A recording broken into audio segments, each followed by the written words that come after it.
My menu for today, slick.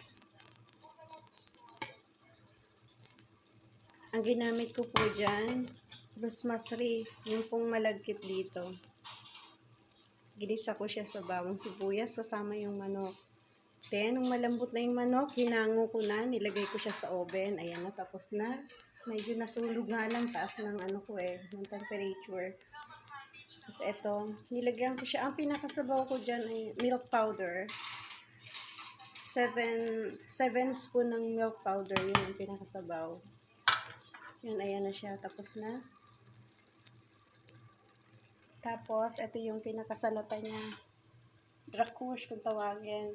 Ano lang yan? Kamatis, isang pirasong bawang, begdunes, konting asin, tsaka kamatis. Ayun nga, kamatis na sabi ko na pala. Sorry. Okay. Ready to serve na naman sa aking tatay. Siya lang lagi pinaglulutuan ko.